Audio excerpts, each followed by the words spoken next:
Welcome to Crippled System, episode 245, home of the live-action stabbing. Well, no, 245 is not a prime number. No, it is. No, of course not. So we have a big question today. And that's, are we going to start with the Wisconsin Team Championship lists, or are we going to start by shitting all over the Teen Titans trailer? I thought we were going to start with intros. I'm Dan. I play Crucible Guard. I'm Andy, and I wish to shit all over the Teen Titans trailer. Because, fuck Batman.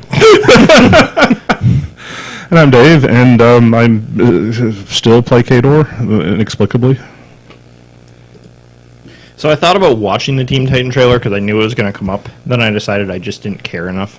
Oh, you didn't watch it? You have to watch it live on air now. No, we're not going to do that. No, that's fine. But there are like many other things I could do to like waste time and oxygen. yeah, to me it looks like somebody's teen angst version of. We're talking about the live action one. Yeah. The Teen Titans Go trailer? That actually looked decent. Yeah. The movie trailer looks fucking amazing. No, I mean, the Teen Titans Go, the movie trailer, is a dumb movie that knows it's a dumb movie. Correct.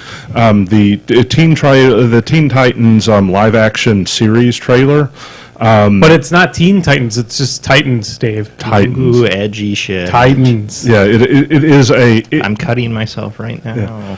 It is indistinguishable from a parody I don't know. of All the I saw DC was universe. the little bit I saw. Everything I saw was dark. Everything is dark, and that's fine. I mean, for the mood of it is fine. It means they're like a $5 film school washout. Just like, ooh, it's brooding. Let's make it dark. Well, no. The part that's dark about it is the amount of murder. I mean, like, there's a sequence. Well, it was a sequence where Robin yells or just kind of grumbles, "Fuck Batman," and then proceeds to murder like 6 people. Yeah, shooting them in the head, smashing their necks. Yeah, Robin like shoots like 3 people and curb stomps a dude and says "fuck Batman." I mean, it's just like at this point that what it reminds me of the most was Jimmy Fallon did a parody of what is it the thing that they have the dark and edgy version of Archie. And he did one for Peanuts that was just a parody of it. Oh, yeah, you're talking about Riverdale. Riverdale, yeah. It was really good. I just never watched it. Yeah, Jimmy Fallon did a parody of that for Peanuts, and I swear the live-action trailer for Teen Titans was closer to that than something that I thought would be real. It really looks like it's a fan-made trailer. Yeah, so what you're saying is, now that they've proven that they can't do like faithful to the source material without screwing it up. Now they're going to go completely the other direction without screw it up. Yeah, I think this is. I don't think this is actually for any other service. I think this is for their streaming service. I would say to be fair to it, it doesn't exactly look fan made because the special effects are pretty decent. I mean, they're not great, but I mean, this is considering somebody spent some money on the special effects. Considering some of the fan-made shows or stuff I've seen, it's up there with that. Yeah. I mean, the production quality is not bad. The production quality is fine. It's just that in the middle of all of this, you were talking about that Raven is the angsty girlfriend, and Robin just fucking kills dudes and says "fuck Batman" in an overly dramatic, breathy voice. Starfire also sets fire to people. Yeah.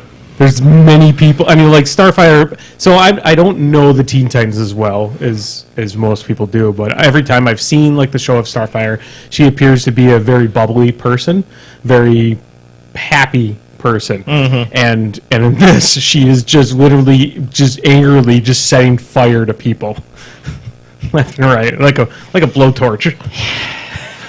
Or a flamethrower. I mean, Raven in Teen Titans Go is already a parody of Raven in the other iterations of it. Yeah, and they somehow made a Raven that was more of a parody than the Teen Titans Go version. It was amazing. Who seemingly is the girlfriend of Batman, or Robin. Yeah. Yeah. It just Raven. Yeah. Yeah.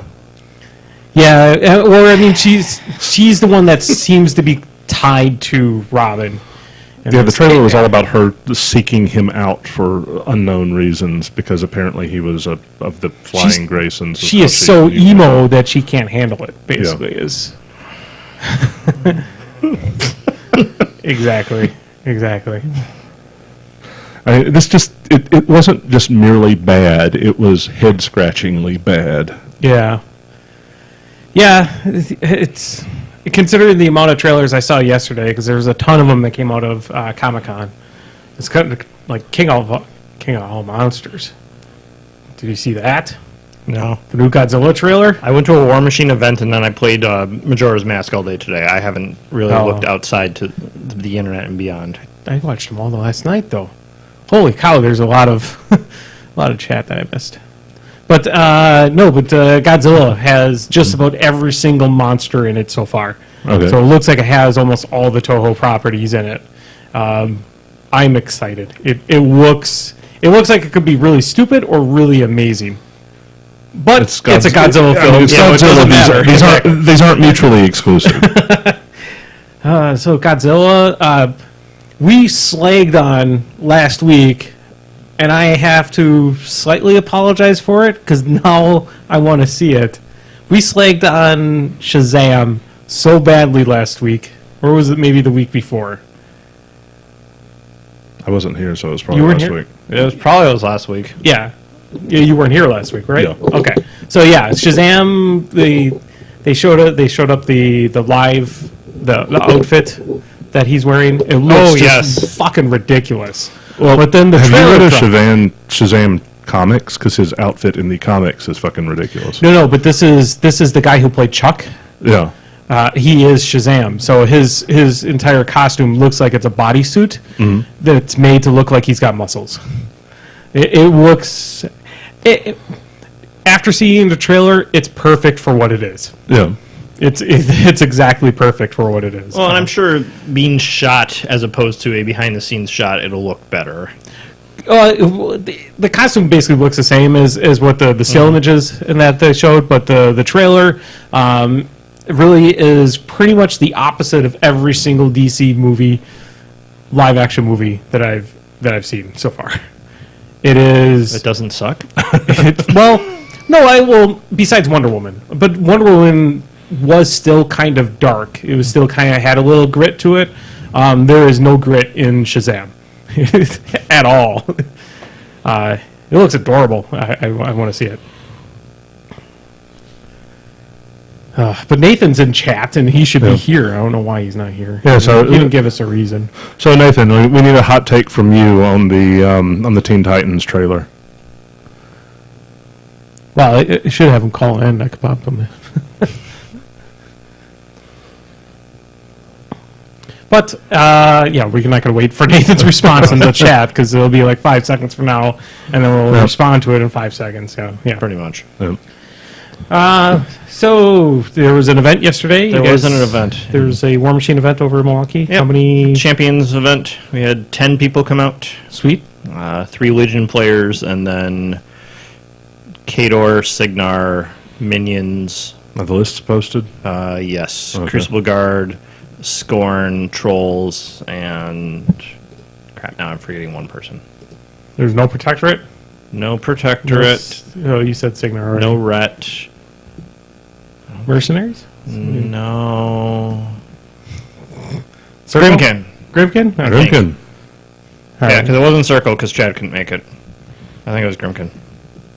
Which is a shame because Circle has one of the best. Correct. I mean, there were multiple people walking around going, "Yay, Chad couldn't make it." There was a lot of people who had to choose between this event and WITC for car or family reasons or travel reasons, and with Gen Con the weekend after WITC, so it was a little light, but. So I assume that probably like one of the 4 of Circle is probably Kruger 2 and Wormwood. Yeah. You probably do Kruger 2 Bones is... It's Kruger 2 Bones, and the rest really doesn't matter until CID. Okay. Yeah, I was kind of curious why everyone was excited about them. The themes are Bones and Devourer's Host. The casters are Kruger 2, Kaya 3, Morvana 1, and... Wormwood. Wormwood? Yeah, Okay. and Tanith. Okay. Yeah, and Tanith, of course. Oh, 5? Yeah. For the Big 8 and Ret, the Battle Box casters are in there too. Yeah. And Circle has one of the few relevant battle box casters, which is nice. But yeah, I mean, until because I mean, Devourer's Host is about to get a whole CID, and until the CID, the relevant thing in that list is Kruger 2 and Bones. Interesting. Yep. So it was good. 4-round event. Real quick. Round 1, I played against a Kador Butcher 1-4 battle engine list, which we'll come back to at the WITC list. Four battle engine. Yep. 2, it's the Man of War theme. So 2 of the Sure. assault chariots and 2 of the siege chariots. Are those even out? Yeah. They're out? Oh, yeah. I didn't see any Pegasus. They're Bahi. Oh, well, womp womp. So I played lock into that. It's an interesting list to play, and I didn't think it was that bad. It was just one of those games where I left 2 battle engines on 1 hit point each at various points. And there was something else that a Spriggan I went into and rolled real low on damage, but it was a very swingy back and forth game, and it was fine. The other big thing I learned on that one is, despite them being chariots, they're still considered living models and not constructs. Oh, really? Okay. Which would Is be it the regular battle engine's a construct, though, isn't I it? think. However, the reminder for me is check that before you fire rust sprays and dragon breath rockets at them to make sure that you fire the right thing in the right order. So you followed up everything with rust? So I walk a surprise. Actually, no. I ambush Hutchuck in, throw a rust bomb, and he goes, "That's nice," and didn't do anything. Then Hutchuck goes in and charges it. Then I shoot it with the Dragon's Breath rocket. So there was my 2 points of damage I needed to kill that one. Sure. So anyways, that was game 1. I lost eventually. Round 2, I played against Rick, who was playing Arcadius and something else. He dropped Arcadius. I dropped my Silvestro Rocket Man list in that list. Humorous things from that game. Round 1, I ran everything up and clustered everything, including my 2 Trancers. He then shot one of the Trancers, Vault and Ashley, and sprayed another with a Roadhog, and I lost like 9 models, including Hawk and a whole bunch of press gangers and 2 slug guns. That's why you don't put them close. Correct, because they blow up. Mechanothralls exploded. Oh no! Why are they in the middle of my army? Yeah. Or scrap thralls. Yeah, Yeah. not so good. But then I feeded and removed 3 heavies. So he was kind of on his back foot, and then he had some order of activation issues, forgot to Pathfinder a beast. Oh. So instead of charging one of my heavies, I ended up just killing a bunch of press gangers, and then he charged my suppressor with a Warhog, forgetting it had ammunition, and I walked away, and then it went downhill from there for him. Mm-hmm. Round 3, I played against Tiernan, Rick's son. He was playing Veil 2 in Primal Terrors. Sure. That one really just comes down to, I don't think he even really knew what Crucible Guard did, and he had some less than favorable terrain, so his chosen got all jammed up, and it was standoff. So I managed to contest his zone, and then I scored 4 points in the next turn because I cleared both circular zones and destroyed his objective and just won in like 20 minutes. And then the last round I played Francesc from Chicago. He was also playing Primal Terrors with Animag. I played Silvestro in that one. He did a thing I've seen some Legion players do, which is after I won the roll to go first, he looked at the table and saw, ooh, there's 2 forests which I can hide my Hellmounts behind, and went, I'll take this side. Then he looked down and realized there was also a large building about 2 inches outside of his deployment zone centered on the table. Oh, okay. And he's like, oh, that's going to be more annoying. I got to live the Crucible Guard dream in this one. So he had, on the left side of his that building, he put the Blightbringer, which he also said was a complete mistake because it should have been on the right side because it was spread the net. But anyways, so he has this nice little gap between the Blightbringer and this building, and he clusters up his entire Warmonger unit. So Gorag and 3 other Warmongers are in this nice little cluster. So top of 1, I really aggressively ran up my Combat Alchemist because his only ranged attack I don't care about.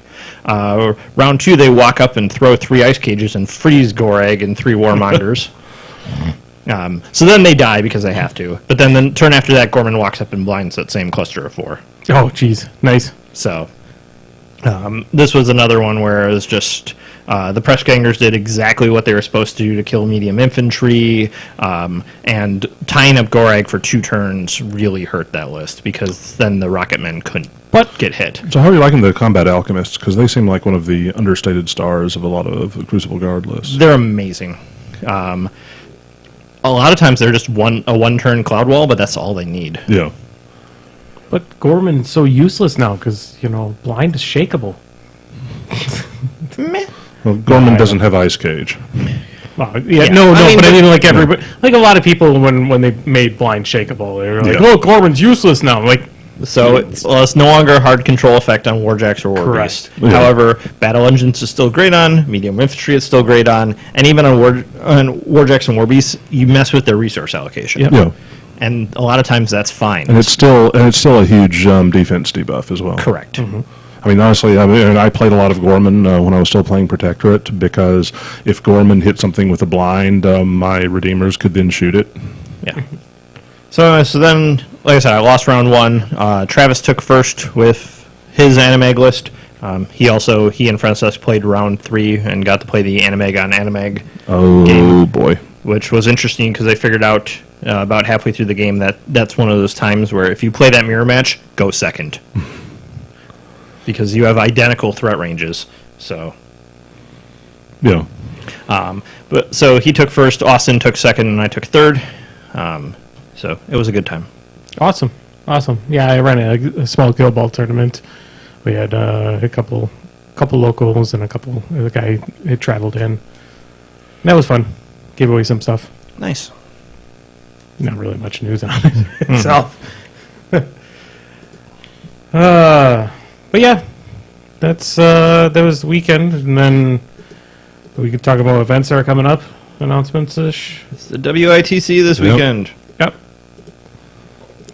So there's no news to get in your list, because if you didn't get in your list, you're not playing. Correct. I think this is firm enough that I'm going to say it. It sounds like we're going to be doing the meal deal stuff again this year. Still working out the exact details, but it sounds like we're going to have an option to get several meals from the Elks Lodge if you want to go with a meals package. So If any of you went to the Who's the Boss that happened in December, they had a special deal where you basically paid X amount of money and you got like a wristband and you got free meals for the rest of the day. breakfast, lunch, and dinner. Yep. So Okay. yeah, it's So- it was worth all the pennies that time. It'll Correct. probably be worth all the pennies this time. Given how early we have to, or we're supposed to be there to set up, yes, it'll be worth all the pennies. Yeah. Did you warn them ahead of time to make sure to stock enough Kahlua for us? They, That's Travis's issue. but that and they know. They, I mean, they knew after the first time that we were there. They were like, "Oh, it's you guys like Kahlua," and they even said to us like, "We have." Well, actually, no. They ran out with John. But that was also John's issue too. correct. This year, John's plain, not just drinking. So Yeah. Oh, not just drinking, so he's going to be doing both. correct. But Yeah, it means he's- he can't just sit in the bar for 5 hours Okay. straight. He has to actually come out, and John's playing Protectorate list, so he'll take a while. We'll get to that in a few minutes. As well. Oh, that's gonna suck. He's not gonna have time to drink. He's playing Protector. He's gonna be at that table until dice down basically every round. I Or until mean- clock ends. Yes, he will, because I am evil captain and will happily throw him under the bus. Oh.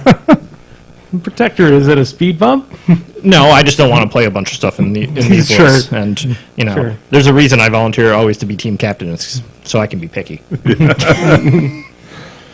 Yeah, that was that was the wonderful thing last year, is that Keith was our team captain and promptly put Josh into Josh, and they played Texas into each other, which was an amazing matchup because Keith and I won our games. I walked over, sat next to Josh, and I was like, "So we just won. The round's over." And I mean, literally, it's like 5 seconds later, it was like, "Okay, good game. I concede." It's like no pride, no nothing. It's That's like not this gonna game's help your over. tiebreakers though. Correct, but I don't think either of them has played Texas since. Yeah, it is not fun playing Texas into Texas. Ugh. It's also also not fun need- to play Texas into the judgment guy for Protectorate. Yeah, What's his name? Testament The guy who puts everybody on crosses. Resnick. Resnick. Yeah. Oh, God, yeah. Yeah, because you try to TK as Jax, they're like, no. Oh, I thought you were talking Resnick, too, where just every drudge blows up. Well, that's true too. But yeah, no. But yeah, and apparently to make that game worse, both of them had at least one unpainted unit of drudges, and they had ambushing. So I don't understand how everybody kept track of what everything was. But anyway, the game ended almost exactly to the second when it no longer mattered. I mean, I think their plan full on was play until it either doesn't matter or one of them clocks. Yeah. So we want to go over list stuff quick. All right. Yep. Quick. This will take a while. First things first. Khador is the most represented faction. Nobody saw this coming. What? I'm gonna get my pad. Oh. Okay. I'm getting my pad so I can talk on the lists. I don't have it. Fair enough. All right. Yeah. I will say the Khador at 7 is a slight aberration due to some crazy Canadian. Yeah, the Canadians are coming down with an all Khador team. / Coloradoans. Yeah. But yeah, Khador and Circle. I thought those factions sucked.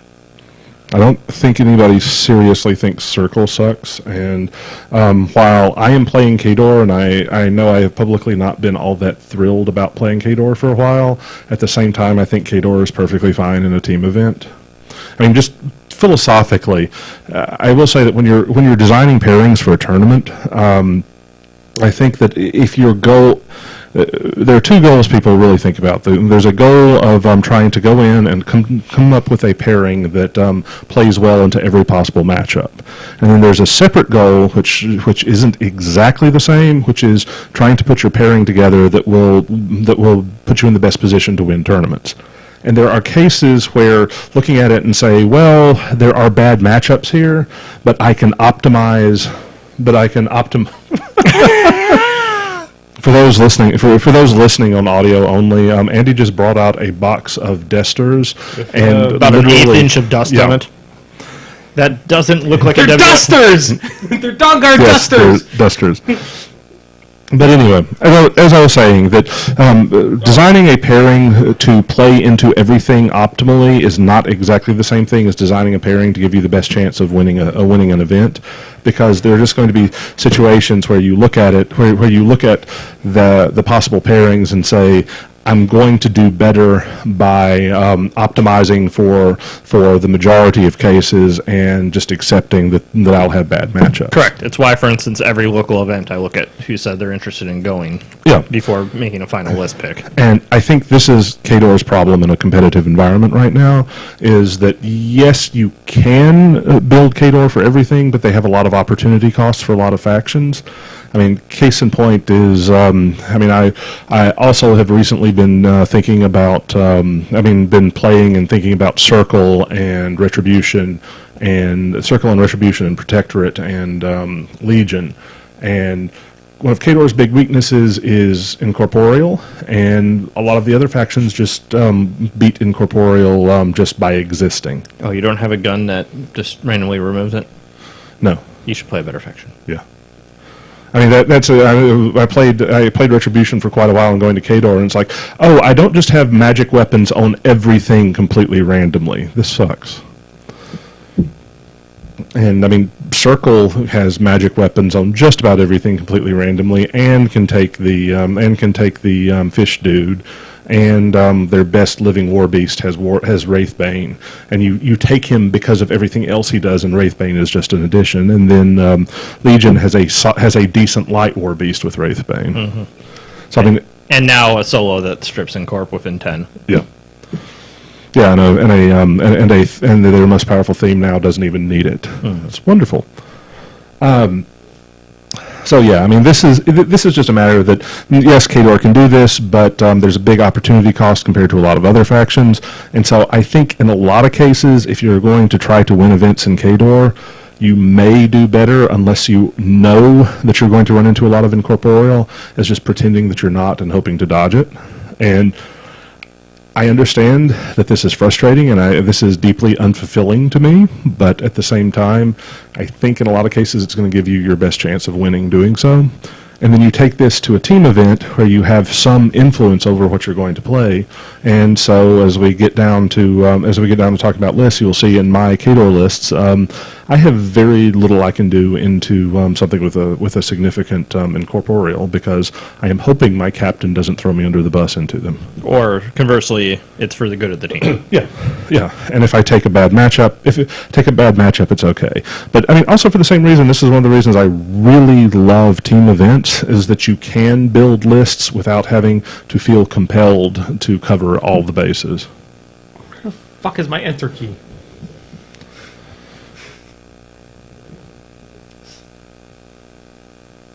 Oh, seriously? Yep. Oh, I hate this. This has been I hate Crippled my System tablet. Tech Support. This is Andy's fucking annoyed with his goddamn tablet. Because for one thing, it had predictive, autocorrective text. So whenever I would type in WITC, it would just finish it. Yeah, you meant which, right? Like, no. Oh. Nice. So I'm on the site here. Where's the lists? Do you have event equal 411? No, but I'm on the ATC They don't have it WMH posted site, yet? and there's no lists on here. They're on the Facebook site. Why are they not on the actual site? Reasons? Because Dan didn't put them there? I'm not running the website this time. Who's running it? Travis. Under the bus he will go. He already admitted he's doing it. Yeah, because or just give me power too. I'll log in and add it in. It's pretty easy just to add an article to a WordPress site. Agreed, but the last time you said you were going to do a simple IT task during podcasting, Nathan the brother became a mod. Well, that's fine. He was banned soon afterwards. All right. I'll find it. I'll get there. You guys keep on talking. All right. Dark Legacy is asking the predictions for the top three. This is kind of wide open. There are about 5 teams. I look at this that I think have a real shot at winning the whole thing. So it's hard to pick 3 of them. There's a lot of good stuff in here. Mm-hmm. All right, do we just want to go through the teams quick? All right. All right, first up, already tilted. Kador, Mercs, and Minions. First player mentioned here is Austin Thamesh, who is a good player out of Milwaukee. This is that 4 assault chariot or 4 chariot list that I played against yesterday. Yep. Travis is wrong. It is not under the 2018. Oh, it's W. Why is there no link on the main front page? That's the one I'm talking about. Dang it. I mean, you should be able to go to the page and see a link there. It Shit, should we be got under Brian. a category there, too. But Why is Brian listening to this episode? that's what he's doing now. Hello, Brian. Who are those 5? If I had to pick them, I would say Tangential with Canada, Trolls from Felix's Basement, Trophy Husbands, Ruffle Waffles featuring Little John, and Korean Order. It would not surprise me if any of those guys won it. And I mean, still there are a number of other teams there that it would not surprise me at all. Gobbers are people too, allegedly. They could come home with it, and I wouldn't be surprised either. How come Felix has got 4? He's got an alternate. Oh, okay. Is Felix the alternate? Yeah, Oh. I think so. I think Felix is Actually, I think he's the alternate, yeah. I was talking to Francesca. He was talking about playing with Chad and Chris, so. Okay. I can't get these any smaller again. All right, yeah. So the first one is Kador, Mercs, Minions. Yeah, Austin's chariot list is strong. The Magnus 2, Cross 2 pair seems fine. Sword Knights. yeah, I disagree with Austin. I disagree with Austin's Erusk 2 build because I honestly think it's not going to hit the table. I mean that's entirely likely, but I mean he does not take the entire. He takes Erusk 2 Legion, and he does not take the entire Spiteful 7. Because if you have 7 countercharging tactician models, and most of them are free in theme, you take all of them. Yeah. Like I said, I honestly don't think... I think that list is a scare list more than... Or a specific answer list more than a generalist list. Yeah, Are we going to go over every single team? yeah. We're not going to We're go not going to go into a lot of detail. detail. So, Okay, good. the Merc list is standard Minions, Malok, and Rask. Standard pair. So... Next up, Big Jank and Little Meta. We have Alistair, who's a longtime Retribution player, playing pretty solid Retribution stuff. This is the playing Defenders of Ios with Alara 2 with 4 melee units. Is going to be interesting. I mean, I think this is also going to be much more interesting after CID, but this event is going to be before it drops. The other one is Kalissa in Shadows, which honestly I have no idea how that's supposed to work. Assassination list is my guess. Well, I mean, the Kalissa with 3 Hydras means that if you aren't prepared for it, your caster just dies. Yep. Next, Matt Lust is playing a double Bones pair, a relatively standard Kruger 2 list, and then a Mosar list with a Woldrath. Which is probably not going to see the table. I just don't get that one. And then finally, Tyler Neese is playing Haley 2 and Sloan, both with a Hurricane.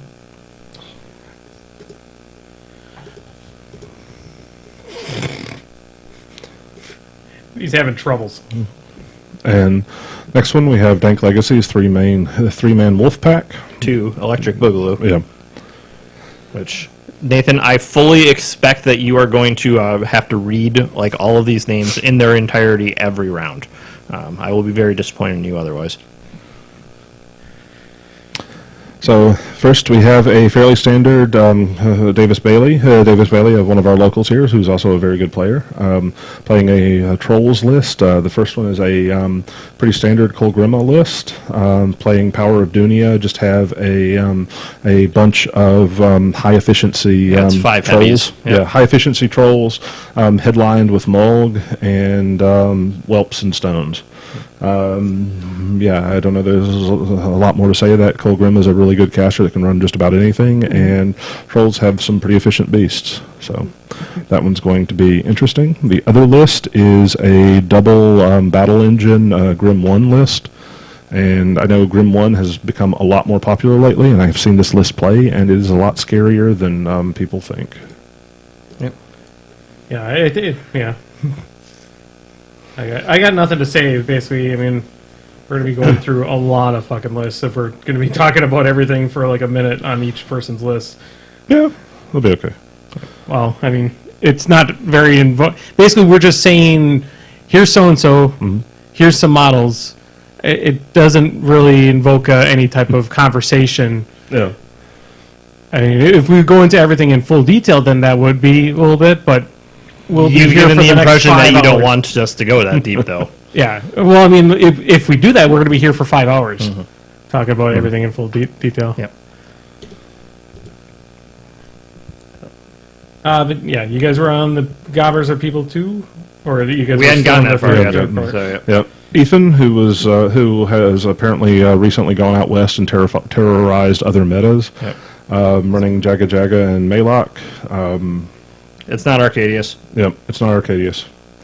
And George Coe running Kador, the triple colossal Vlad 1 list. I was expecting to see that with Harkovich, but Vlad 1 should do fine with it.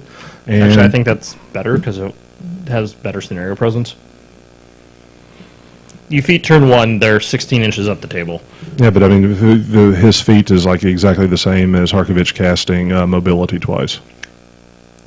Correct. The difference is you do it in 1 turn, which And means then you cast can't Signs get and Torment. jammed. Yeah. Yep. Fair enough. Because I've seen someone try and do that with Harkovich and get locked out of scenario if they go second. So, it's and then followed up with a pretty standard Legion of Steel Eros 2. Yep. All right. Now we're on to the Gobbers. Yep. Josh is playing Dreamer Old Witch, pretty standard Grimkin. Nick is playing Striker 2 Nemo 3, which is I think one of the sort of the tournament standard Signar pairings these days. And Rick is playing Maylock and Barnabas 1, and I would kind of be surprised if Barnabas even sees the table here, because Maylock is so good. And he's got 5 units of posse. Yep. Get ready for it.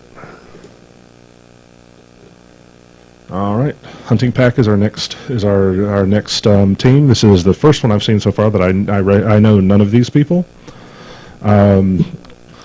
We have a Circle running Tenth One and Chromac 2, which is kind of an unusual pairing. Followed by a fairly standard Grimkin pairing with Herrick, Tick, and Dreamer both playing Dark Menagerie. Yeah, I think those are actually Pat's. They're very close to Pat's current list, so which makes sense. And then one of our few Scorn entries, because we only had 3 Scorn players in the whole event, which I thought was kind of unusual. And we've got a Xerxes 1 Master of War list, which I played into something very similar to this at Adepticon, and it was a lot better than I was expecting. And the second list is Jalam Imperial Warhost with only 1 Siege Animandrix and a Mammoth. one of the 3 total. One of the 3 total, yeah. Next one is Mighty Fluffy Toes. We have another Eros 2 Legion of Steel, which may be the most common caster theme pairing in the whole event, because a lot of the Khador players are running Eros 2 Legion, and I'm one of those because Eros 2 Legion is I think really that's good. one of the 2 casters that's repeated more than 4 times. Yeah. So Eros 2 Legion is really good, and it's only been recently that I think people have really recognized how good it is. And the other list is Harkovich, which is kind of a weird Harkovich because it has exactly 1 Colossal. I mean, I'm a big fan of Harkovich, but I play it a little differently. But this still looks solid. We have Trolls here, a triple Battle Engine Grim 1. this is the list Jaden played at Lock and Load. Yeah. Triple Battle Engine Grim 1 and a industry standard Madrak 1 list. And then, is that 9 Slayers? 1, 2, 3, 4. No, there's units. 1, 2, 3, 4, 5, 6, 7 Slayers. 7 Slayers. Yep. And a Gaspy 2 list, which we haven't seen a whole lot of recently. They're one of 2 Gaspy 2 lists, I think. No. That's being run by Matt Schmidkamp, who actually was my opponent in the last round of last year's Wisconsin Team Championship. And interestingly enough, Matthew Schmidkamp had the hardest strength of schedule I have ever seen in a tournament. That literally everyone he played either went undefeated. No, they went 4-0. He had 4 rounds of 4-0s. No, he had one. He had 1 round of a 1-3. Did he? Yeah. Okay. Yeah, so everyone he played either went undefeated or he was the only person that beat them. So I mean, it's like if you take out the games he won, the games he I played. thought he didn't. Yeah.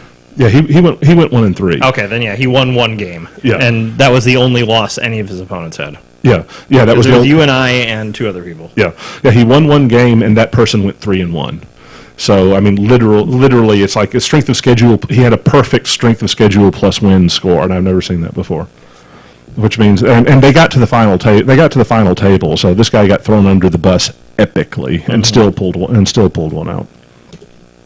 Next is Nonokrian Order with Nikorezu's team, and we are looking at Dan Garces running Circle with a fairly standard Kruger 2 Bones list and a Kruger 1 Devourer's Host list. I don't want to play either of those. Garces is a really good player, and Dan and I got many games in back in the days of Mark II when you had the bug that would pair him and me every first round that we were at the same tournament. Yeah, I'm not. I can't say I'm in a hurry to play either of these. I mean, I have played Eros 2 into Kruger 2, and I think it's a better game for Eros 2 than most people think. But it's still going to be a rough matchup. Yep. Next is Travis Marg running Denny 2 Black Industries, which is probably the single list in the entire tournament that I am least interested in playing, and another Gaspy 2 Banes list. And then we have following up with Zach Watson playing Haley 2, Jakes 2. I haven't really thought about Jakes 2 in a long time, so I can't say too much of that. Well, and I know Zach has a lot of practice with it, so yeah I don't want to play anyone on this team. Yeah, I'm familiar enough with Zach with Zach's playing that I'm going to say that if I don't understand something he's doing, it's because he knows what he's doing and I don't. So moving on, we have one of the two in Ruffle Waffles and Pone Cakes featuring Little John. We have one of the two Crucible Guard players. It's a me. Yeah. So why don't you talk about your list?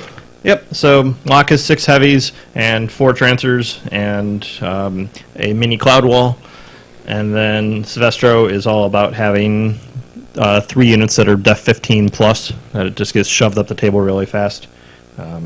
So Yeah, I think the Silvestro is going to be challenging for a lot of things because there are a lot of lists that are just going to stare blankly at def 18 blast immune that can get up the board quickly. correct. Well, and at the beginning, it doesn't seem quite as so bad because I'm going to have transmutation on the press gangers, but then I have def 16 blast immune, def 16 blast immune, def 15 tough no knockdown. Yeah. So I also fully expect that several of the wins I will probably get next weekend are going to be just because of infamiliarity. Yeah. And given how I did on clock compared to how I normally do, there's a non-zero chance I'm going to clock myself at least once. Yeah. Also, we have John Damaris, who is one of the most prominent Protectorate players, running Sevi 1 and Harbinger. I'll be honest, I haven't read either of my teammates' list yet. Okay. Harbinger, Faithful Masses, Double Idrians, and a bunch of solos, which is just going to be a very solid list. And it would not if John goes 4-0 and clocks his opponent every single game, I would not be surprised at all. No. And the other list is Sevi 1 in Creator's Might. I mean, Sevi 1 is one of those casters that he is never going to be a meta breaker because he doesn't do anything amazing, but he makes everything better. And this is just another example of that. Yep. The curious thing is it has Tristan running Adjudicator, which should be interesting. Mm-hmm.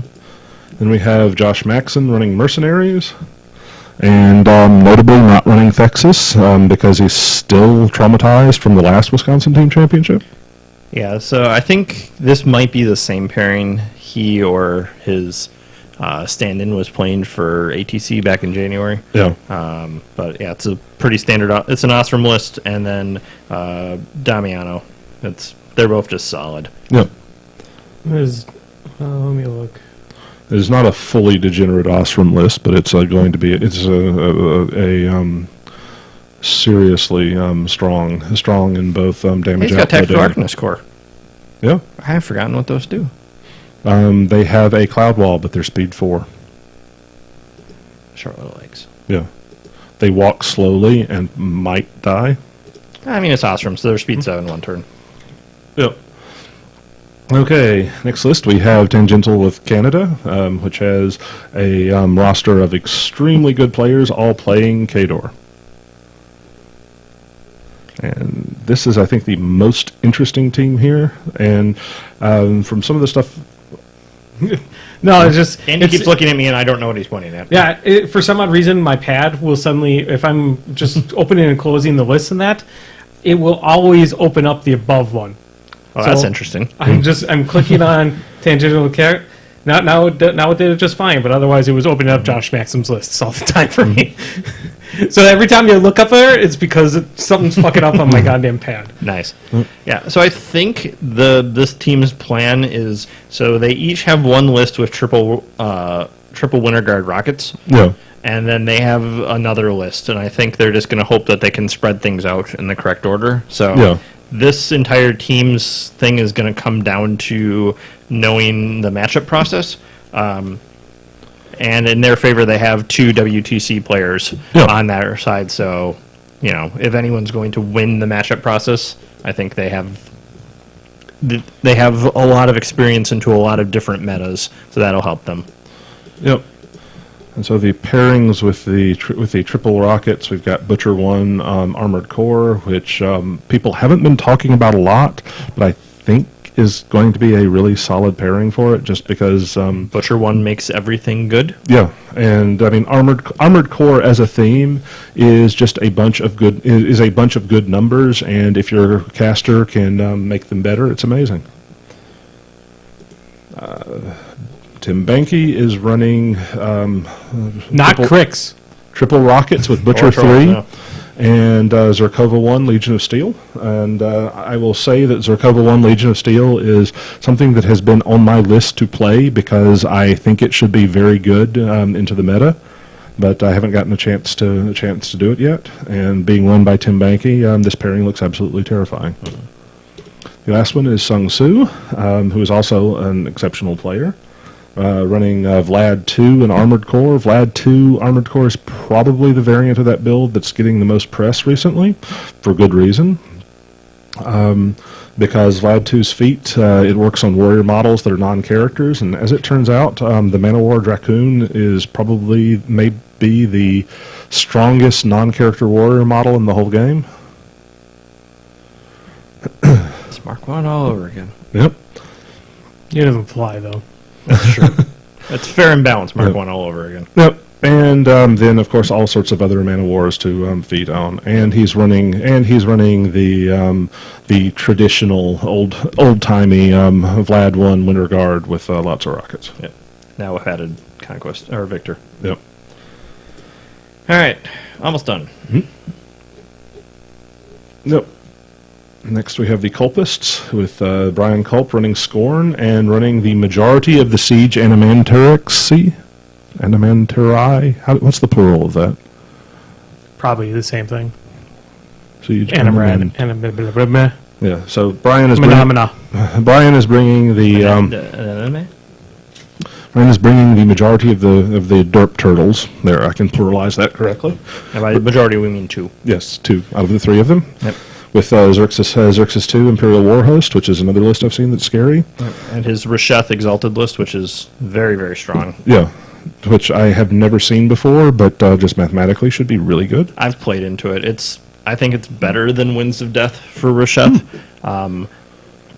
So, kind of for list theory thing, I usually lean towards liking a list that has closer to 55, 45, 60-40 games into a lot of stuff versus the 70-30, but that 30 is a wider subset kind of thing. Yeah. And that's kind of how I feel about that one. Yep. And we have Celeste running the Double Bones. fairly standard Kruger 2 and a fairly standard Bradigus list, both of which are terrifying. Yep. And then Randy is playing Lilith 3 with an Archangel and Abby 2. Mm-hmm. Which they're both solid. He's got practice with those. Yep. And we have next team Trolls from Felix's Basement, who is running a very similar pairing of Kruger 2 and Bradigus 1. Yep. Chris Ocasio, who I played at the America's Team Championship this year, running Harbinger and Amon. The Amon list looks pretty similar to what I played in Milwaukee the last time, and has a Harbinger double Adrian's list. Yeah, it's very, very close to John's. Yep. And Francesca is playing Haley 2 for Hurricane and Sloan with... Dear God, that's all the lights. Yeah, that's kind of how Sloan works. Yep. And then Felix, who I believe is their alternate, is playing... Did you just get another mini crate? It's the one that came like last week. Oh, okay. It's the one with the Pharaoh Warlord. Warlord. And we have a standard Madrak 1 list and a standard Berka list. I agree with someone further up in the chat. Andy, you need a bigger table. No, we don't. No, actually, I'm probably going to be going through. Either that or a we need to full do redesign. Crippled System goes to IKEA, and then Andy gets some shelves. Yeah, no. There's a IKEA near us now, isn't there? The 2 exits south of the Milwaukee airport. Oh, I have to go to Milwaukee. Never mind. It's not that bad of a drive. Yeah, it's not bad at all. I don't like driving though. As in probably the reason why I missed almost every one of the tournaments recently is because I don't want to drive solo. I hate driving by myself. All right. Next team, we have Trophy Husband, starting off with my list, my Kador pairing. I'm running Sorsha 3 and Eros 2. Hey, no Harkovich. People are happy about that. It's different. Yeah, I am running kind of, well, I mean, there are kind of two dominant builds of Eros 2. Either you run it with 30 pikes or with the 10 pikes and 10 Ulans, although, honestly, I may be the only one that running them with double Ulans. There are a couple of reasons for that. One is that the reason I built this list, and I will say of all of the lists I have built, I have played with a lot and taken to tournaments, this is the only one I wrote down the first time, put it together, and then played it a ton and haven't changed it because I liked how it worked. And the reason I put this list together, I mean, so there's the basic thing is that you have a wall of pikemen who are steady tough because of Eros and are arm 18, so they're not trivial to take out, and you have you have that tough check to slow stuff down, and then you put 7 countercharging tactician models behind them. What are you doing, Andy? I'm trying to scroll to the bottom, but it's now if I agreed with it. Okay. I would scroll down to the bottom and they're like, no. I think we got at least one vote for Crippled System goes to IKEA. Yeah. But the other trick to this list is I have 2 units of Ulans, and the reason I put this together was because one day I calculated out the odds of having an Ulan with Battle Lust with Precision Strike, because you get Precision Strike from the Kovniks. If you charge it with Battle Lust and are able to hit a jack, an Arm 19 jack with the impact attack and the lance, or actually if you're just able to hit it with the impact attack, between the crit knockdown on the impact attack, the crit knockdown on the lance attack, and the damage from both of those, you have roughly a 48% chance of both knocking the jack down and taking out its cortex. And so, as it turns out, this is kind of scary for jack spam lists. Like, at Adepticon, I had somebody drop their jack spam list, not realizing that this list was built to eat jack spam, and it ate jack spam.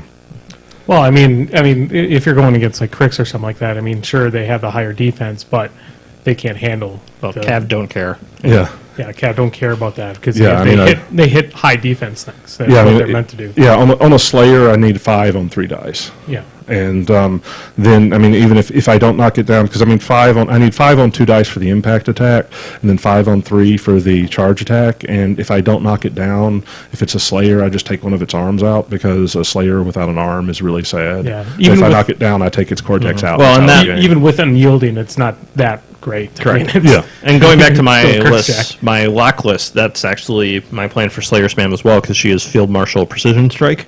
Yeah. Yeah. So I'm just going to be cleaving. It's just like, okay, took hit one that arm column out, 5. took one arm out. Yeah. And then each red line Toro can disable 2 jacks from doing the what the hell is it? Combo strike. There we go. Yeah. Got there. Man, isn't column 5 basically the best column to hit with everything? Yes, unless you're playing lock and you know you can't kill it and you want a feat, and then column 1 is the correct choice, because then you force them to spend Fine Fury to boost on War Beast. But Sure. otherwise, yes, column 5 is, in every other case I can think of, is the correct answer. Yeah. Yeah, I mean, they're... So it's guaranteeing an arm at least. And It's then an armor or spirit. Yeah. So, like I said, I've had a few times with lock where I've been like 5. No, I mean 1. Yeah, Right. yeah. I mean it's just the combination with that, with precision strike and crit knockdown and high damage, that you knock a cortex out, and a jack that's on its ass without a cortex then has to sacrifice movement or action, and so you just repo away and it can't do anything. The other list is Sorsha 3, and sometimes I think I am the only person who plays Khador who actually likes Sorsha 3. I mean, maybe I'm overestimating her, because even though I'm undefeated with her, I haven't had a whole lot of windmill slams, but she's a really solid caster and does everything. I think people are still just angry because they didn't meet their initial design expectations. It may be, but I mean... Which, I mean, like, it has no bearing on whether or not she's actually good or not. Yeah. But people look at a Sorsha who starts at being, what, speed 4? Speed 4, yeah. And Yeah. they just are angry. And, Yeah, it's like the nerf cycle where you have something nerfed that's still 100% fine, but it's not what people want or remember, and they're Yeah. angry and they don't touch it for a while. Yeah, I mean, honestly, I will say that. I mean, I think Sorcerer 3 is the best designed combined arms caster that Privateer Press has come out with, because she's set up so that, I mean, she has probably the best field marshal in the game. I mean, her field marshal ability is literally Virus 1's feat. I mean, in theme, it is Which is everybody's flank. Yeah, it's Yeah. all of your warjacks have flank. Yeah, that's Yeah, that's pretty cool when you have models that stand the table. yeah, I mean, with all That's all true. the mana wars or Yeah. even Yeah. the tough pikemen. I mean, that's pretty awesome. well, it only works on Mana Wars. Oh, That's so it's why- only that- flank yeah, mana wars? Yeah, that's Okay. why. That's Okay, why I say never mind. that's why I say it's in theme. It would be even more ridiculous if it was warrior models, but it's Mana War. It's Mana War. So in addition, actually, it's not Mana War warriors. It's just Mana War. So the chariots can get flank as well. Sure. Um, But I mean, yeah, but most of them all have reach. Well, they all have reach, and except for yes, The tankers don't. Okay. Well, well, if your If you- tankers are in front line with your warjacks, you run into if your tankers are issues. flanking the flank thing, something good or something bad has happened. Yes. More than likely something bad. Yes. All right, next up we got Jake. He's playing his Grim 2 Double War Wagon list and a Magic 1 Band of Heroes list, assuming his shipment from the painter comes back on Yep. schedule. If not, it'll be interesting. What is he waiting for comeback? Most of both of these lists is in the mail right now, coming back Yep. from St. Louis. Okay. Well, I mean, I can. There's ways I can supply a lot of this too, so he has backup people in mind, but Sure. you know, he's got 5 shipping days yet, so Yeah, but again, these are fairly standard lists in both cases. Grim 2, I know locally, our troll players locally really love Grim 2, and nobody else does. So some people who aren't locals might be surprised as to what Grim 2 can pull off. and then Keith. Pulls off mortality and shit dies. That's Yeah. what Grim 2 does. Yeah. That's what he's always done. Yeah, Correct. Now with battle engines that can impact attack Yeah. for 11 inches straight. Yep. And then finally Keith with the original 9 Slayers list. Who's and going to single-handedly be responsible for getting the 9 Slayer list nerfed? Yeah.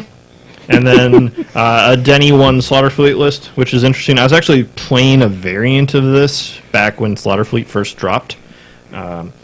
I thought that the Shard Pirates were going to be good with her, but I, after just a very short number of practice games, decided that it was not a list for me because it's a list that requires very, or at least the way I had built it required very precise play, and I just didn't want to deal with that. Yeah. So I'm interested to see how Keith does with this list. It looks solid, but I think unlike the pirate lists of old, this one is going to be subject to cascading failures a lot easier. Yeah. Well, I mean, ultimately, Denny 1 is between feat and debuffs. I mean, you can't write a bad Denny 1 list if you Yeah. just pick up a bunch of cards and throw it on the table. Yeah, I mean, Denny 1 makes everything that'd be a way good. to do a And tournament.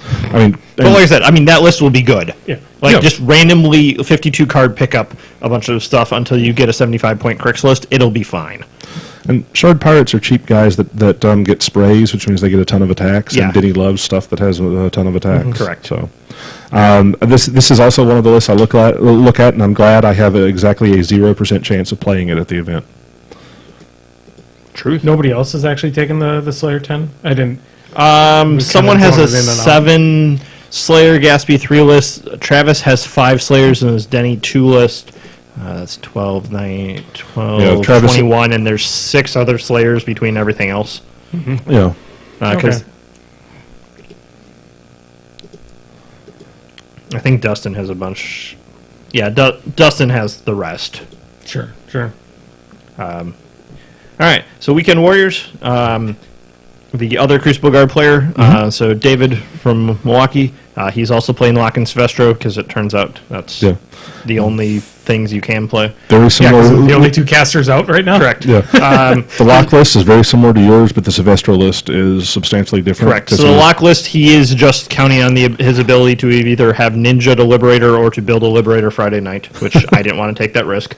Oh, because they're coming out Friday? Yes. Okay. And then, his lock list, he's going for the infantry, the medium infantry variant instead of the defense variant.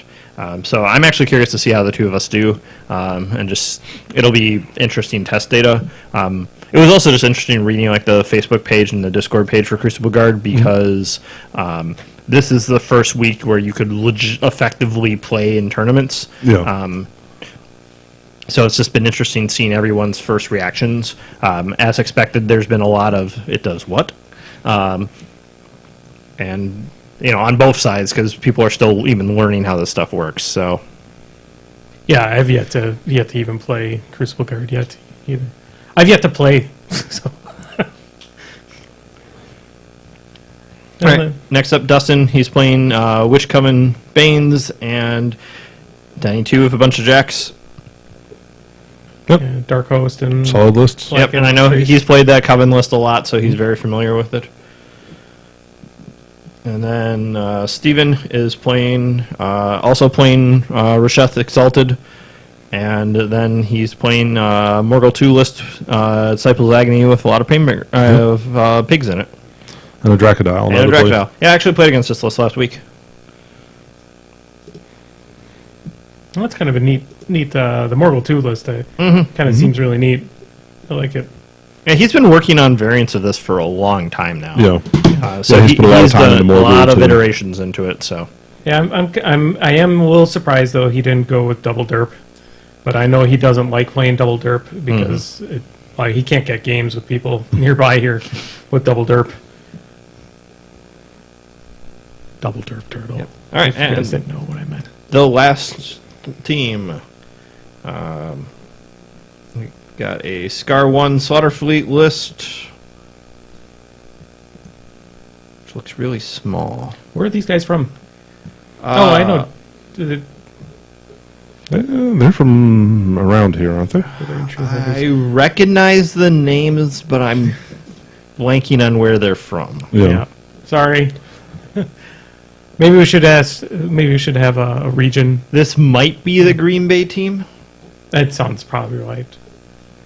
The Weir's last name is very familiar to Yep. me. So double Slaughter Fleet. Very interesting. Yep. Scar 1, Scar 3.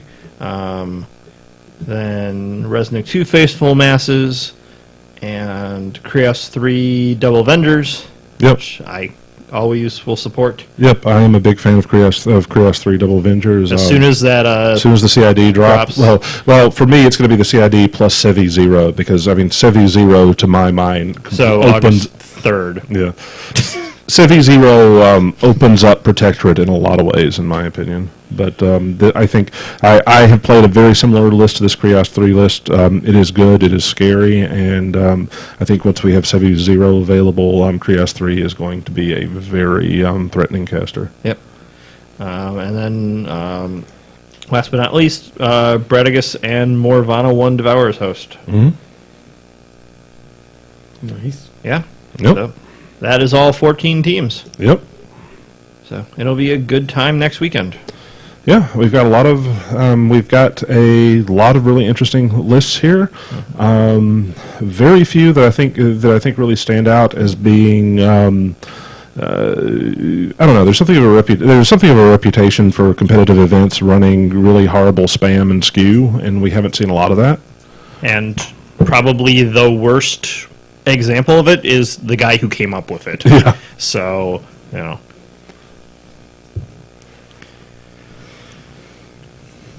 Somebody in chat has made a quote that I'm going through and assembling the IKEA things, that for every screw I have to put in, I have to take a shot. And I said, well, why do that? You should make it so you should take a shot for every screw you have left over. And Wait, I mean, is having a live stream of drinking and screwing within Twitch's terms of service? also add in alcohol poisoning if Yeah. you're doing every screw you put in. yeah, I was. And then he had basically said, why don't you do it for both? For every screw that you put in, and then every screw that's left over, I take a shot. And you're just gonna have a dead Andy on your stream. Yes, but I mean, mathematically, if you do it for every screw you put in and every screw you have left over, that's equivalent to counting how many screws are in it and drinking that many shots. Well, I mean, at that point- the fun is doing it Yeah. Yeah, You don't 'cause I want to say know if- how many. Like I said, if you do both, have you guys seen the scene from Decline of Western Civilization Part 2 where she's interviewing the guy in the pool and he just takes a bottle of handle of vodka and just starts chugging it? I've probably seen Yeah. the clip of that. Yes. Mhm. Yeah, but I mean, we're at that point basically where it's just drink the handle of vodka. Yeah. Save some time. Well, depends depends on what flavor vodka. We have to get like some of the specialty flavor ones. Oh no, we're the talking whipped cream vodka? We're Oh, talking so the $7 Fleischmann's. Oh no, God no. Ugh. You've Oh. already made a bad decision. Why waste money? The 7. Have you had the vodka with orange juice? With the cream? No. Yeah, it's not bad. No, Nathan actually has that's a legitimate one, which is you take a shot every time you have to redo something because you screwed up the instructions. That sounds very dangerously like our one. This is many years ago. This is back when Zombies was a decent game. Was like one of the only games out there for zombies. Like the actual the old little squares. Twilight Creation Zombies game. So we did a New Year's Eve type thing where we played that, and we took a shot, and we didn't actually have shot glasses, so we had like a little mini bowl. So we took This is bowls. sounding bad. We took bowl shots for every time that we did something wrong or out of order for the game. So if you can imagine, if you're taking bowls of alcohol. So this was the game of cascading failures. Correct. Yeah, eventually it'd be like somebody rolled it. So if somebody like accidentally dropped the dice, it was like, you roll the dice, out of order, you take a shot.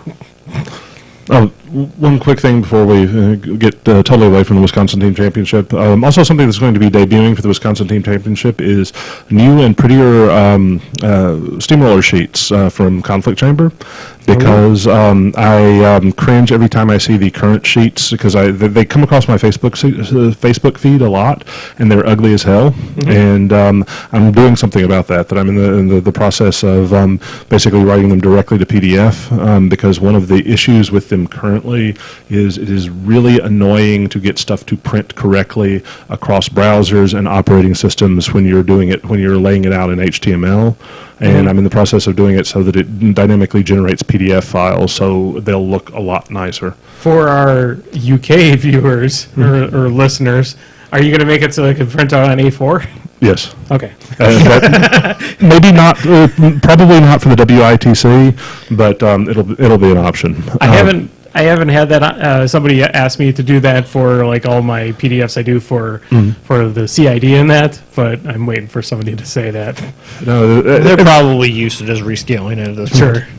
yeah, everything is set up so that when it renders the lists to the PDF, within the program you can specify what size it is, so it'll be easy enough to do it for A4. Also, I'm taking a couple. I figure we see enough now. I honestly see more conflict in random photographs of tournaments with sheets hanging around. I now see more conflict chamber sheets than official sheets. Yeah. So I feel like I can get away with printing out sheets that look more like the conflict chamber lists that have that style of connections and stuff like that. But they'll be coming out before the WITC, and I'm going to put my new logo on them because I really like my new logo. Yeah, it's really cool. No. Do we have anything else? There's an awesome Zappity Grumble that would be interesting. Let's hit it. No. Well, somebody had mentioned earlier in there is like, what C-list comic book character would you like to see made into a movie or a television show? We have talked about things like this before. What are we defining as a C-list comic book character? Well, somebody who's not like a main character, like a Moon Knight potentially would be an example of one. I'll save mine for last because I think we actually talked about this too. But Yeah, I'm trying to think. The only thing that comes to mind right now is from the Tick comics, the assassin who bakes his sword into a giant loaf of French bread to get it through airport security. all right, a whole show or movie dedicated to him. I mean, is it going to be worse than Titans? Yeah.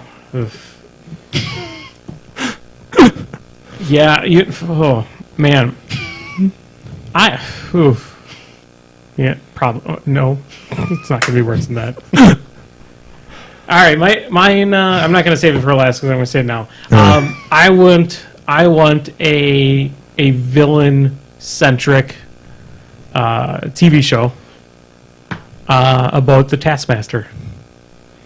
I want to see villains having to, or like him dealing with his own schools to train people to be villains or goons in that. And then you could have it center on with, it could mainly be about him, and it could center on maybe like his 5 favorite students that are continuously rotated out. I mean, either they're captured, or they're thrown in prison, or die. I mean, either that or you do some sort of like ensemble cast and just focus on the other teachers in the school type thing, and then you can just rotate whoever the hell you want in for guest star of the week and stuff as students. Yeah. But then you can just end it with some mugshot of, it's Arnold just in a police thing or something. Exactly. Yeah. Yeah, at the end of the season, they'll have like a mugshot roundup of all. That's the final credits for each episode. Well, no, you don't do it for the final credits. You just, I mean, the episode starts with the mugshot, and then it's like it fades from black into mugshot, and then it goes through the episode. 72 hours earlier. Yeah, no, that would be fucking awesome. It just goes. It focuses on random thugs and their training with a Taskmaster, and then and the mugshot is either of them with like a big bruised eye, or oh yeah. I want to see this show now. Because I mean, you could have the cool part about it is you could have special guests in there from all of New York or wherever they're at. I mean, like you could have like a shot of the goon from the superhero perspective of beating him up, but you could see he's just got like red gloves or something like that. And that's Daredevil, obviously, but legally distinct. And you just can't tell who it is. But yeah. Well, I don't know. There's enough superheroes with red gloves. You can get away with it. Yeah, I mean, if they could do it with Cobra Kai, they could do it with the Taskmaster. Well, I mean, come on. It's like now Disney owns the rights to Taskmaster now, because I would assume he would have gone with the Spider-Man. No, he's in the he's technically a Cap villain. Is Taskmaster? Oh, he's actually Spider-Man. Taskmaster? No, he's a villain. Basically, he's a villain for almost everybody because of his power, being able to the lightning reflexes, be able to learn how other people fight. But yeah, he's not specifically one hero's villain. I mostly associate him with Spider-Man. No, he was we need to fill out an issue. Yeah. Yeah, I mean, I remember him specifically in Captain America a lot. Is the big thing, because him and Cap fights are kind of cool. Can we go back to the C-list stuff? Can we go back to the Bronze Era age when everybody had a gorilla as a villain and do it from the gorilla's perspective? Isn't that just Rampage? We could just go into King Kong 2. Eric Larson, who's a master at drawing Spider-Man, but he's the creator of the Savage Dragon, and one of his villains in there was a villain named Brainy Ape. It's basically it's an ape with a brain of Hitler running around. It's awesome. Not saying that Hitler's awesome, but Brainy Ape is awesome. You heard it first. Yes. Sound bites. Oh no. But I mean, as far as promoting C-list heroes, there have now been 2 Guardians of the Galaxy movies, so anything's possible. Speaking right about now, that not a shit, third. Yeah, that's so that's a little bullshit. At least I feel it's a little bullshit. You heard about James Gunn getting fired. So over his comments that he said about 10 years ago. They were not unknown comments. Yeah, they were not unknown comments. It was something that he had said about 10 years ago. It was during his phase of his life when he was trying to be provocative and trying to be, the anti-establishment type thing, which was brought up again about 6 years ago. Right, right around the first Guardians. Right around the first time. Because at that point he was a controversial choice for a director. Correct. And which Disney was all for him at that point. And no, did Disney actually No, Disney's owned it since then. How How long ago did Disney buy Marvel. Marvel? By Marvel. August 31st, 2009.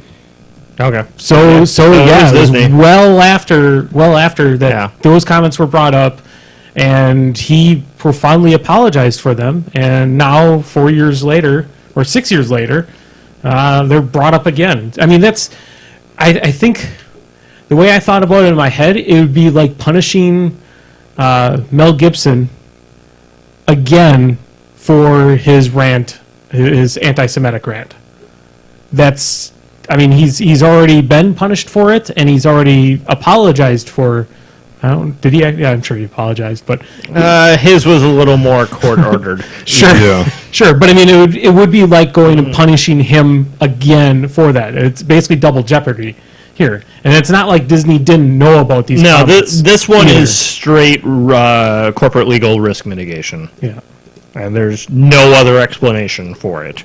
It is flat out they have decided from a corporate perspective that they are slightly better off taking the fallout for getting rid of him versus taking the fallout for keeping him. Yeah. Well, Either that or the other thing is unknown reason with movie meant this is the easy excuse to clean house. Is True. the other thing that could be. True. Yeah. I mean, the guy had specifically said that he had made a mistake. He is a different person now. He said it. It sucks, but it is something that he has already apologized for and has moved on. And it seemingly his parent company had moved on because they let him make 2 movies that made them a ton of fucking money. Yep. I mean, especially, Guardians too. I mean, if they didn't like him, then I don't know. It's I don't just- know. Like I said, I don't know enough of the situation to comment further than that. But like I said, this screams corporate legal. Yeah, it's. Yeah. Decision. I think it's them jumping on kind of like the whole with Roseanne. I guess what she had said was, but she didn't come out and apologize right away either. No, she doubled down. Yeah. Yeah. And, Her, I don't know. I mean, that was the picture she put out of her wearing a Hitler mustache and baking gingerbread cookies. Yeah. I don't know how she survived. Well, survived 10 seconds correct. after that. Her apology was flat out. I'm not sorry I said it. I'm sorry I got caught. Yeah. Well, I said it because I was on Ambien as well too. Like I said, It's like, I'm not blaming sorry. drugs. I have a toddler. Yeah. She flat out was. I'm not sorry I did it. I'm sorry I got caught doing it. Yeah. Yeah. No, I mean, granted, we saw those characters being used in a different movie, and they were just fine. So I mean, we might lose some of the quirk from James Gunn in the next Guardians film, but Well, I I mean, mean, they're good enough to not fuck shit up when that director is not handling those characters. yeah. I mean, and the other thing is with the impact of Infinity Wars, Yeah, it's going to be it's a different Guardians anyways. We're all going back to the same. Everything's going to be back to normal. And they got a different. I mean, honestly, I have no idea who directed Thor Ragnarok. I just looked it up, and it's Taika Waititi, and he did I thought Thor Ragnarok was better than the Guardians of the Galaxy movies, so maybe they can get him to do it.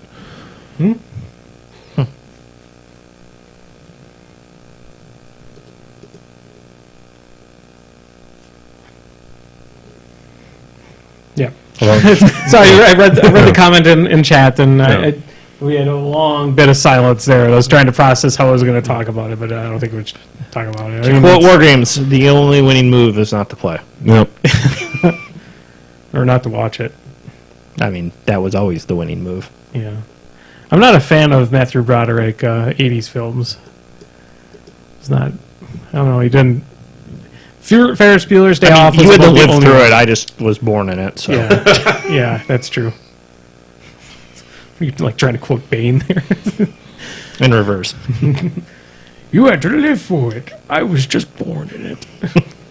I don't have a cup, so I can make the proper Bane voice. Just use one of your mini crate boxes. Oh yeah, that's true. Or, what's his name? My dinosaur? He's Yeah. in. I don't know where it is. You lost your dinosaur. where he is. All right, We're just stalling for time. No, I went into parent brain because that's just the conversation you have with a toddler. Is oh no, you lost your toy. Where is it? Oh, to distract me? Yeah, thanks a lot. What? So do you guys have any recommendations? I guess, unless you have more Zappity Grumbles or stuff else you want to talk about. I had a board game thing, but I think we should wait until Nathan's back on for that. Oh, okay. So Great. it's actually a board game idea, and I think he will be a good part of that conversation as well. So we'll save that for a future episode. Or we can just make the game. Maybe I'll just Potentially. Yeah, I mean that's the other thing though too is I have my board game that I'm working on too that we're kind of working with Nathan on it, but we haven't really talked about it, and it's very close to prototype stage. So I'm thinking I just might move ahead into prototype stage and just surprise Nathan, and then watch him rage. Nathan, smash. Just put on RoboCop 2015 and you'll be fine while you're working. 2014. Whatever. Or 2019. No, just RoboCop 2015. It'll be fine. Like, I'm pretty sure the Asylum knockoff of RoboCop 2014 is better than the Is there an Asylum knockoff? There should be. It can't be worse. I'm curious now if that exists. If there's an Asylum knockoff of RoboCop, except for it's not RoboCop, it's just like Robo Firefighter. He just walks into buildings. All right. So my recommendation is Captain Toad's Treasure Tracker. It's for the Switch. It's also for the Wii U. It came out like 4 years ago. It is an amazingly fun little puzzle game. You play as Toad, and you run around finding treasure with Toad. Tracking treasure. It's awesome. Can I recommend fucking Batman? Because I mean, after watching Why that would you trailer- want to fuck Batman? Well, I mean, that seemed to be the crux of the trailer for Teen Titans. But no, he's like angsty Robin to fuck Batman. I mean, are you sure that's worse. I kill 5 people. No. are you sure that's not just sexual tension? Ugh. We're not. Are we sure Robin's a teen now? This is going awkward. Yeah. So I recommend Majora's Mask. That damn game. Yep. I'd say. I'm currently playing through it again on the 3DS. It's great. I've got a Majora's Mask 3DS. I had one and I sold it, and then we bought another one. Yeah. So I wouldn't recommend that part of it. This has been more expensive than it's needed to be, but yeah, it's great. It is my favorite Zelda game. So I just the repeating 72-hour clock puzzles are, I thought, very, very well done, and I just enjoy it. I know somebody had mentioned that there is a version of Link to the Past. Is it Link to the Past? That was the third one, the one that came out for the Super Nintendo. Yeah, the GameCube edition you could get one that had Ocarina and Majora's Mask and 2 other ones. It does not have Link to the Past on that one. On Okay. the GameCube one. I have that. Okay. I was wondering where. That's what I was looking for when I was looking at my video things. Yeah, that one just has the two. The first 2? The first 2, Zelda 1 and Zelda 2, and then those other 2. Yep. Majora's Mask and the other one. I think it also has the Master Quest in there too for the Ocarina of Time. Potentially, yep. All right, David, did you have another recommendation, or are you just going I with... recommend playing video games with your kids. Yeah. Makes even League of Legends palatable. Until your kid yells at you for fucking something up, because that's gonna happen. Yeah. My friend, Get in your goddamn lane! my friend Chris has got his oldest is playing Overwatch with us, and he plays very well. Yeah. And so he basically won't play with us anymore because we're not good enough to play with him. Yeah, that's playing with Ash and like telling them to like just tell me what to do. He's telling all of his friends, "Don't worry, my daddy's a little slow." Well, that was I asked online. It's like, okay, I need the biggest, dumbest character I can play that doesn't need a lot of reflexes. So I'm playing Garen top lane. And if you know anything about League, that's apparently, or if any listeners know anything about League, that's apparently like the easiest thing you can do in the game. So I guess the correct question is, when's the bot going to be done? It has already crossed my mind because I'm looking at this and it's like it's only on one map, and so I could pre-compute the stuff so that I could read off of the screen and calculate the exact position of everything without trying to read the memory space, which is how anti-cheat stuff catches you. This is why you shouldn't talk to a computer scientist researcher about how to win games. What are you talking about? I'm dumping gasoline on this fire. Yeah, I knew exactly what I'm getting into. Don't cheat. It's not cheating. I mean, a screen scraping bot is probably worse than actually playing. Yeah. No, that was actually when I played Dark Age of Camelot. I built a bot that was active that ran on AIM at the time, which is what I was using. And so I would be at work and I'd have my bot running and farming stuff, and it did everything on AIM to me, so that if somebody talked to me, I could respond. So nobody ever thought it was a bot because I was perfectly interactive. And Wait, what, for what? Dark Age of Camelot. Oh, okay, all right. Yeah, so I had a bot that would just go around and farm for me, and it maintained a constant link of communication, and like would report when stuff dropped and log experience per hour and such. And I had a couple of other people that would sit there and join into the bot and see what was going on, and were especially interested, like when I tweaked the combat strategy for it, how more or less efficient it was. Did you? So we just need that code, and then we'll just hook it up to the Twitch stream, and it's like Twitch streams, Crippled System plays Captain Toad's Treasure Tracker. Yeah, I can just add a bit of randomness to the bot so we can simulate feeding it alcohol. Did you? So that's just called lag. What realm did he play in Dark Age? Yes. Obviously Norse. Yeah. I was gonna say, so you never got to play in Care City. No. So it's just one of the dungeons that are in I can't even remember the realm it was. It's in Albion, but it's one of the dungeons there. It has probably one of my favorite bosses ever in a video game. For an MMO. Well, I mean, in Dark Age of Camelot, they did something that I thought was absolutely amazing, which was each of the dungeons was duplicated in each of the realms with just different monsters in it. Every dungeon had a dungeon in another realm that had the exact same layout. Okay. I played we played like Albs to like 20th level once, and I was like, wait a second, this is exactly the same layout as the newbie dungeon in the Midgard. And it's like, no, it's exactly the same. The monsters spawn in the same places. They're just they just have different names. I'd have to double check that. But so in the big because the was it Norse? Was it Norse guy? What was the Midgard? Jeez, yeah. It's been a long time. Hibernia. Midgard, Albion, and Hibernia. Yep. But I could have sworn that Midgard's was like an ice shelf thing, or is some kind of like ice caves.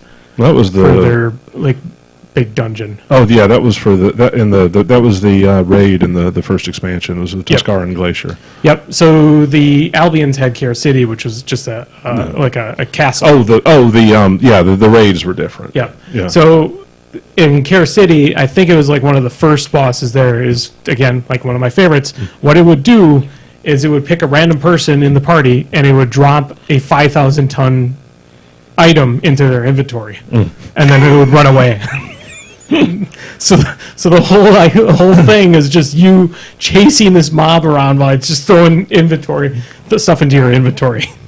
Yeah, no, I had because I spent so much time analyzing how that game worked, and we got to the point that we could raid Tuscaran Glacier with like 6 people. Yeah, and that was because I mean at one time I knew one of the producers, and he followed me around invisible one time I was doing this, and like the next patch they fixed a bunch of the things I did, and it's like, yes, I just won Dark Age of Camelot because they nerfed me. It wasn't just that it wasn't just this technique. This was, as far as I knew, I was the only one doing it. They nerfed me. Nice.